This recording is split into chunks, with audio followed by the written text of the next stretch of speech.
Good morning students, how are you? Fine, okay. दो तीन doubts आए हैं, सबसे पहले वो सॉल्व कर देते हैं, मतलब उसी सीक्वेंस में, उस हिसाब से। Okay, chapter 6 exercise continue. ठीक है, आज सिर्फ न्यूमेरिकल करने वाले थे बिकॉज थियरी तो ऑलमोस्ट कंप्लीट हो गई हमारी, ऑलमोस्ट नहीं कंप्लीट ही हो चुकी है। ठीक है, नेक्स्ट एग्जाम में, अभी हमारी जो नेक्स्ट एग्जाम है उसमें हम चैप्टर 5, 6 न्यूमेरिकल करने वाले। Numerical of chapter 5 and 6 30 mark का पेपर होगा। ओके, क्योंकि चैप्टर 5 और 6 दोनों चैप्टर के न्यूमेरिकल बहुत ज़्यादा ही अच्छे हैं।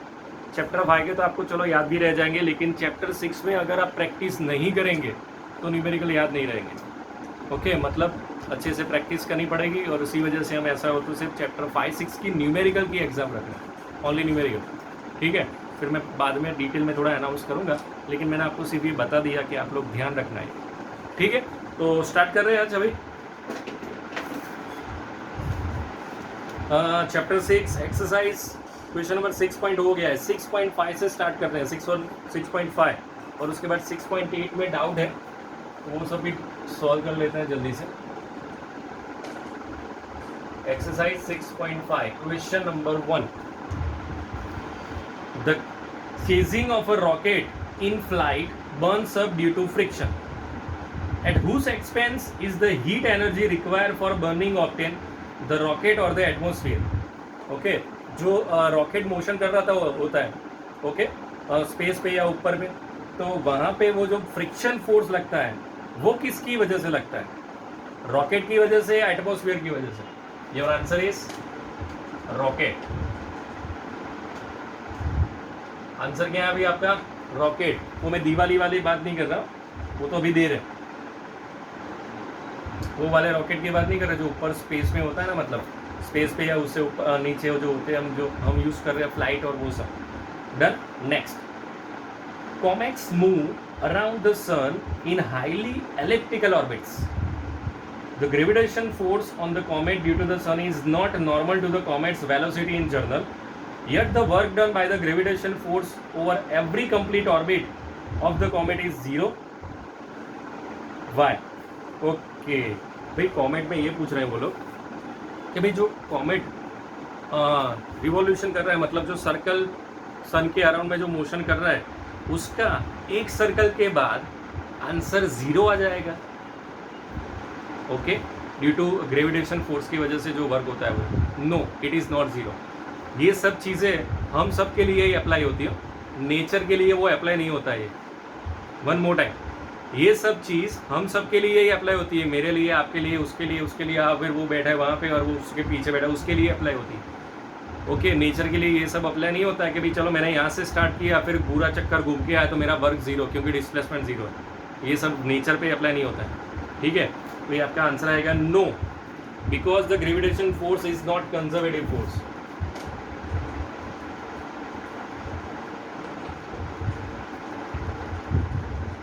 Gravitation force is not conservative force, that's why, and it is not depend on the nature पे ये सब अप्लाई नहीं होता भाई। Okay, third number, an artificial satellite orbiting the earth in very thin atmosphere lose its energy gradually due to the dissipation against the atmospheric resistance, okay, however small. Why then does its speed increase progressively at its come closer and closer to the earth? भाई अभी ऐसा है कि अगर कोई satellite है, okay, हमने suppose एक सैटेलाइट स्पेस पे छोड़ा, उसके जो पार्टिकल्स है वो अगर आ रहे हैं, अगर गलती से वो अर्थ की ग्रेविटेशन फील्ड के अंदर आ गए, तो जैसे फील्ड के अंदर आएंगे ना तो ग्रेविटेशन फोर्स बढ़ जाएगा। अगर ग्रेविटेशन फोर्स बढ़ गया तो उसकी स्पीड बढ़ जाएगी और काइनेटिक एनर्जी भी बढ़ जाएगी। तो इस केस में क्या होता है? इस केस में पोटेंशियल एनर्जी डिक्रीज होती है, काइनेटिक एनर्जी इंक्रीज होती है, और काइनेटिक एनर्जी की वजह से स्पीड इंक्रीज होती है। That's why the speed of the satellite will be increases अगर वो अर्थ के अंदर है तो, और जितना वो नज़दीक आएगा उतनी स्पीड उसकी ज़्यादा हो जाएगी, क्योंकि उतना ज़्यादा ग्रेविटेशन फोर्स लगेगा उसकी वजह से। डन। 6.5 का फोर्थ नंबर, भाई इसमें आपको डायग्राम देखना पड़ेगा टेक्स्ट बुक में से, तो टेक्स्ट बुक ओपन करो जल्दी। Exercise question number 6.5 page number 135, जल्दी से।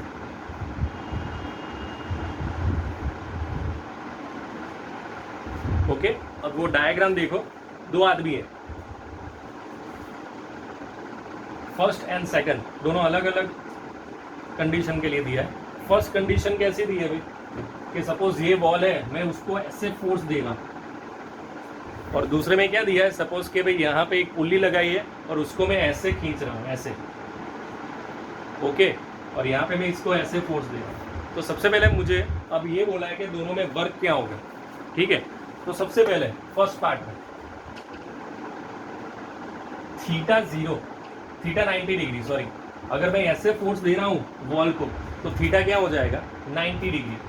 सो W equal to FD cos theta, तो हमारा आंसर क्या, 0। सेकंड केस कौन सा, वो पुल्ली वाला, अगर मैं इसको ऐसे खींच रहा हूं तो थीटा क्या हो जाएगा, 0 डिग्री। तो यहाँ पे मुझे वर्क मिलेगा, लेकिन यहाँ पे वर्क क्या हो जाएगा भाई, 0। डन जे भाई, यस 0। कोई डाउट यहाँ तक, श्योर, डन जे। 6.6 कंप्लीट, यस कंप्लीट। 6.7, यस वो भी कंप्लीट। 6.8 में चेन्नई और दिल्ली में था प्रॉब्लम, एक्सरसाइज 6.8। अभी इसमें एक चीज़ याद रखो, 6.8 में दोबारा करवा रहा हूँ आंसर के साथ, कि भाई अगर आंसर में आपको लिखना है तो क्या लिखेंगे, तो वो मैं आपको लिखवा रहा हूँ, ठीक है। First 6.8, in an elastic collision of 2 billiard balls is the total kinetic energy conserve during the short time of the collision of the ball. Total kinetic energy conserve होती, शॉर्ट टाइम के लिए कंजर्व नहीं होती, okay, short time के लिए conserve नहीं होती है first answer.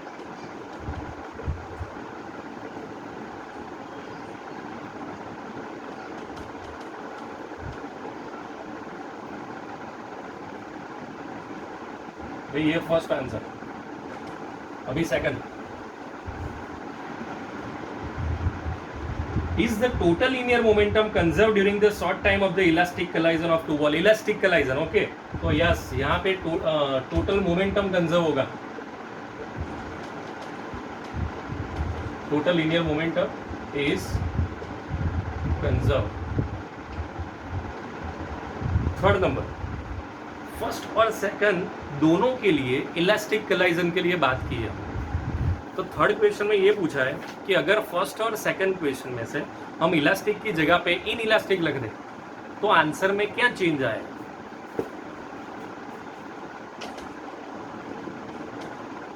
No change, same answer for inelastic, same answer for inelastic. Done जे भाई, कुछ चेंज नहीं आएगा क्योंकि शॉर्ट टाइम है ना, इसलिए इलास्टिक हो या इन इलास्टिक, शॉर्ट टाइम के लिए कुछ नहीं होता। Done. Fourth number, if the potential energy of the 2 billiard ball depends only on the separation distance between their centre, is the collision elastic और इन इलास्टिक। अगर separation की बात करें, it depends only on the separation, distance की बात करें अगर दो ऑब्जेक्ट के बीच के डिस्टेंस की, सिर्फ अगर उसके ऊपर डिपेंडेंट है तो योर आंसर इज इलास्टिक। तो ये थे आपका 6.5, 6.8। 6.8 हमने दोबारा किया विथ आंसर्स, ओके, तो पहले देख लो जल्दी से।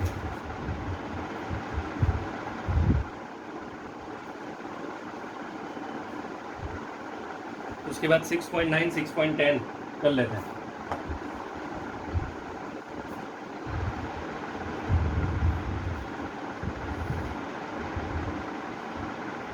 फिनिश्ड। भाई इजी है, हक्कूना बटाटा नहीं, कारेला बटाटा नहीं, हक्कूना बटाटा, ओके, इट्स इजी, कोई हार्ड नहीं है। ये सिर्फ एक्सरसाइज थोड़ी 1 मार्कर में ऐसा कुछ होगा, अदरवाइज कोई प्रॉब्लम नहीं है। चैप्टर 5 से कंपेयर में चैप्टर 6 के न्यूमेरिकल में थोड़ा प्रॉब्लम है क्योंकि उसमें हर क्वेश्चन में अलग अलग मेथड है। चैप्टर 5 में फिक्स ही है कि भाई अगर ऊपर फोर्स कौन सा, नॉर्मल, नीचे कौन सा, mg, मोशन से opposite friction, tension, okay, pseudo, वो सब फिक्स ही होता है।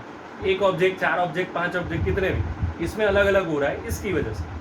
इसलिए तो मैं बोल रहा हूँ कि चैप्टर 4 और 5 और 6 की एग्जाम रखेंगे सिर्फ न्यूमेरिकल, क्योंकि थियरी तो आपको आती है, ठीक है, ओके।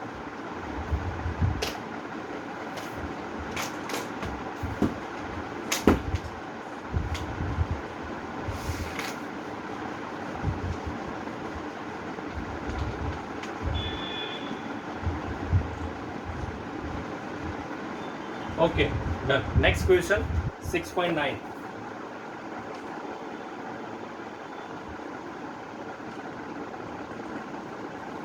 उसके बाद 6.10. चलो भाई. A body is initially at rest. It undergoes one dimensional motion with constant acceleration. The power delivered to it time. भाई मुझे पावर और टाइम का रिलेशन चाहिए. ओके इस क्वेश्चन में पावर और टाइम का रिलेशन चाहिए. P equal to F V. भाई वेलोसिटी की जगह पे हम क्या लिखेंगे? Acceleration into time. तो अगर मुझे सिर्फ पावर और टाइम चाहिए तो बाकी सबको कांस्टेंट ले लो. So P proportional to time. It's the final answer. Power proportional to time आ गया फाइनल आंसर. सर इतना छोटा था? हाँ भाई बहुत छोटा था, लेकिन उसके बाद वाला थोड़ा ज़्यादा अच्छा है, तो उसमें ध्यान रखना. इसके बाद वाला क्वेश्चन अच्छा है, ज़्यादा अच्छा है. ओके 6.10.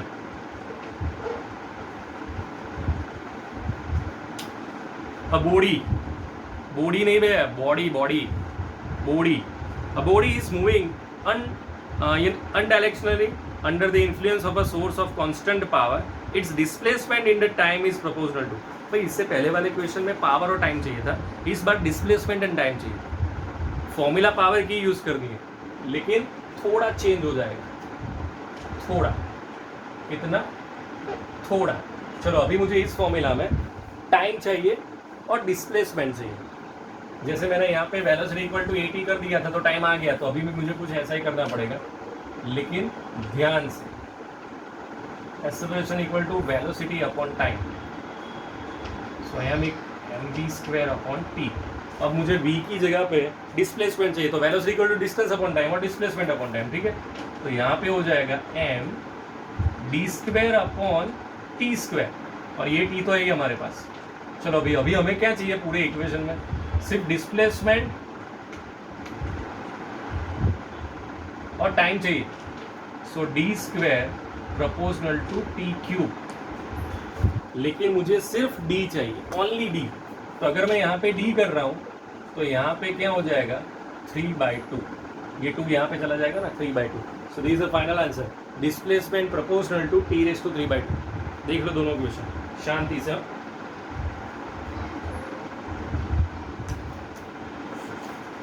ये बहुत सारे क्वेश्चन हो गए हमारे एक्सरसाइज में से. 4, 5, 6, 7, 8, 9, 10, 11 हो गया. फिर उसके बाद 17, 18, 19, 20, 21 वहाँ तक हो गया. ओके तो अभी आगे करें. हो गया यहाँ तक. चलो पहले एक काम करते हैं, 22 और 23 कर लेते हैं. अच्छे हैं क्वेश्चन. ठीक है 22, 23 ठीक है. चलो तो फिर ठीक है. 6.22.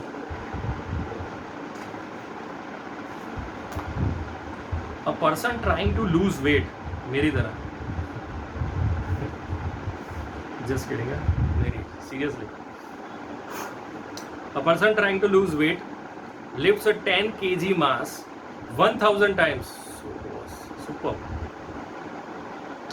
A person trying to lose weight lifts a 10 kg mass 1000 times to a height of 0.5 meter each time. Assume that the potential energy lost each time she lowers the mass is dissipated. Oh boss, superb. It's a female. Great. Geeta Babita. Superb. Nice. हमें भी चालू करना चाहिए भाई weight lose करना. हमें मतलब मैं मेरी बात कर रहा हूँ. ठीक है चलो कोई बात नहीं, अभी पढ़ाई में ध्यान देते हैं. सबसे पहले डेटा लिख देते हैं. मास 10 kg कितनी बार कर रहा है भाई वो? 1000 टाइम्स. एच कितना? 0.5 metre.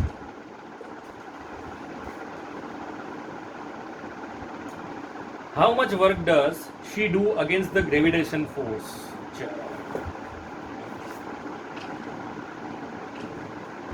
mgh.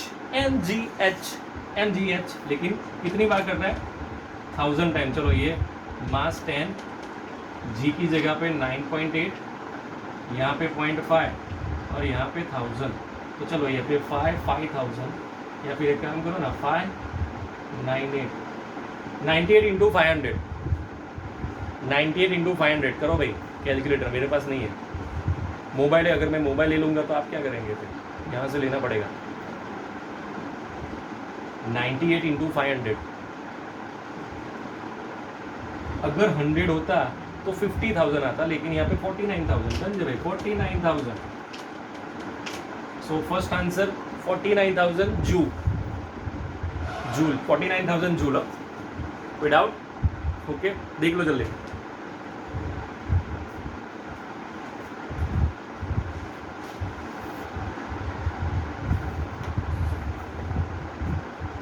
Confirm, sure?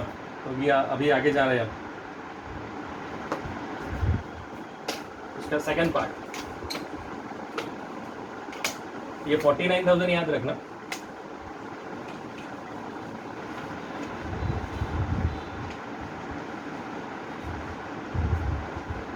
Yes, second part, इसका पार्ट बी। अभी क्या लिखा है आगे? अभी लिखा है fat supplies 3.8 into 10⁷ joule of energy per kilogram which is converted to mechanical energy. Okay, जो मतलब हमारी बॉडी के अंदर जो फैट है वो कन्वर्ट हो रहा है मैकेनिकल एनर्जी। सुपर। और कितना फैट है वो? 3.8 इंटू 10⁷। तो फैट है मेरे पास 3 मेरे पास मतलब वहाँ पे 3.8 इंटू 10⁷। ओके, उसमें से अभी हम क्या कर रहे हैं, mechanical energy with 20% efficiency rate, total इतने, उसमें से 20% ही एफिशिएंसी है हमारी। ओके, मतलब जो भी है ये वैल्यू उसका 20%, मतलब ये 38 इंटू 2 76 इंटू 10⁵। भाई ये आंसर आएगा 76 इंटू 10⁵। कैसे? ये एक जीरो कट हो गया, ये 2 जीरो यहाँ पे कट कर दिए, 38 इंटू 2 76, तो 76 इंटू 10⁵ जूल। ठीक है, ये हमारा आंसर आया। अभी तो सही किया ना मैंने?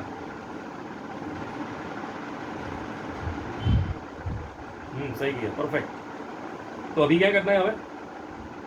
How much fat will be dieter used up. Okay, तो हमारे पास नॉर्मली कितना था क्वेश्चन इससे पहले? अभी 49,000 था ना हमारा आंसर इससे पहले। इसको सॉल्व करना है, ये 3 जीरो और ये कट, तो मतलब आपको 49 डिवाइड बाय 76 इंटू 10⁻², काउंट करें तो 2/3 मतलब 0.666 इंटू 10⁻²। व्हाटएवर, एक बार कैलकुलेटर में देख लेना, जो आए वो आपका फाइनल आंसर। डन है भाई, कंफर्म। ये क्या था? 6.22 था, 6.22। Next question 6.23।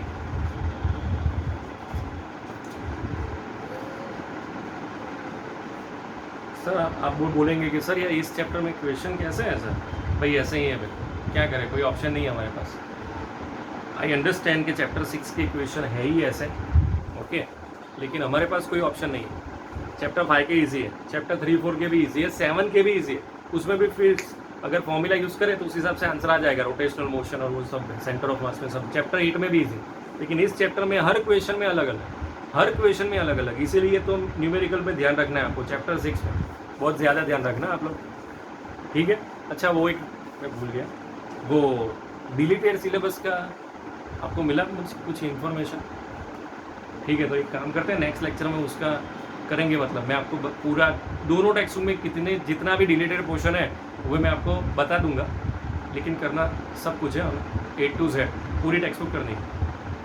बाकी डिलीटेड पोर्शन में आपको एक वीडियो में अलग से उसका बना देता हूँ, ठीक है? तो आप एक बार देख लेना, जब भी वो वीडियो देखे अपने हाथ में एक पेंसिल और पेन व्हाटएवर, और दोनों टेक्स्ट बुक ध्यान से, शांति से, कोई डिस्टर्ब ना करे, ऐसे बैठना, ओके? और एक सिंबल रखना आपको, स्टार, टिक मार्क, वो सब मत रखना, वो तो पूरी टेक्स्ट बुक में बहुत सारी है, मैंने पहले भी बोला था। ऐसा कुछ रखना, डी और उसके ऊपर सर्कल, मतलब वो डिलीटेड है, ऐसा, ठीक है? आज तो ये कर लेते हैं, लेकिन चलो अभी 6.23 स्टेटमेंट ये है हमारा, A family use 8 kilowatt of power. Power कितना है भाई? 8 kilowatt. Direct solar energy is incident on the horizontal surface at an average rate of 200 watt per square meter. If 12% of this energy can be converted, मतलब वो कितना use कर रहा है? Power 8 kilo watt बोला है, मतलब 8000 वाट, उसमें से 20%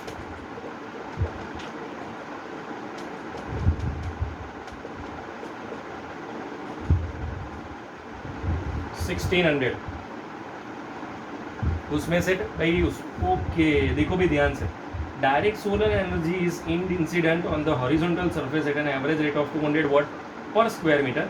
if 20% of this energy can be converted, भाई 20% ही कन्वर्ट हो रही है, मतलब ये वाला नहीं, इसे ऐसा करना पड़ेगा 20%.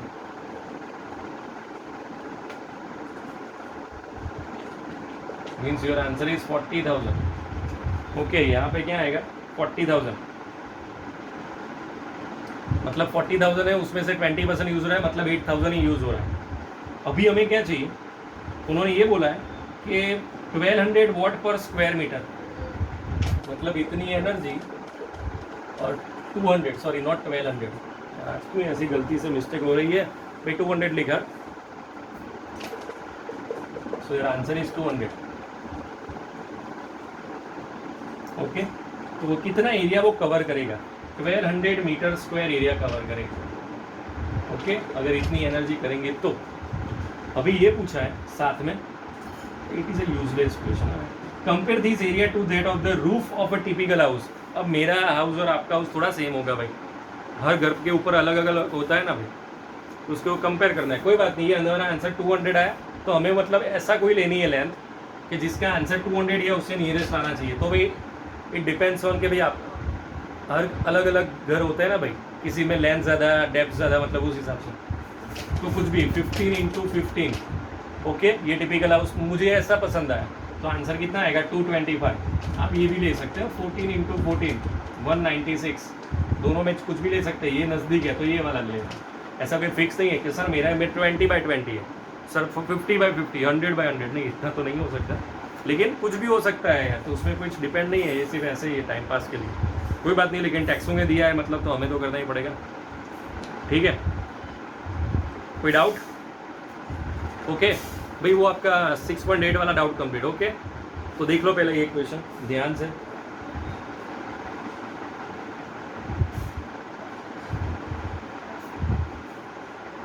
ओके तो अभी एडिशनल एक्सरसाइज में 25th हो गया है, उसके अलावा बाकी सब बाकी है, हो जाएगा जल्दी. और उसके बाद बाकी है 12, 13, 14, 15, 16, कितने बाकी है. ओके तो उसके अलावा बाकी और आगे हाँ एक्सरसाइज में फर्स्ट और सेकंड भी बाकी है, मतलब 1, 2, 3, 4, 5, 6, 7. ओके 7 क्वेश्चन बाकी और बाकी सब एडिशनल. लेकिन I think so most probably मैं यही ट्राई करूँगा कि अभी हमारे नेक्स्ट लेक्चर से पहले मैं आपको वो तो एक बार सेंड कर ही दूँ कि भाई जितना हमारा सिलेबस कैंसिल है वो, तो आपको भी थोड़ा आइडिया है. 1 मोर टाइम सब कुछ करना है, लेकिन फिर भी आपको टिक करना है या उन सब में आपको कोई प्रॉब्लम ना हो उसकी वजह से. ठीक है तो आज इतना रख रहे हैं भाई. एंड वो एग्ज़ाम वाला याद रखना, चैप्टर 5, 6 के न्यूमेरिकल 30 मार्क के न्यूमेरिकल है पेपर. ओके 15 या फिर 1-2 मार्क ऊपर नीचे हो सकते हैं.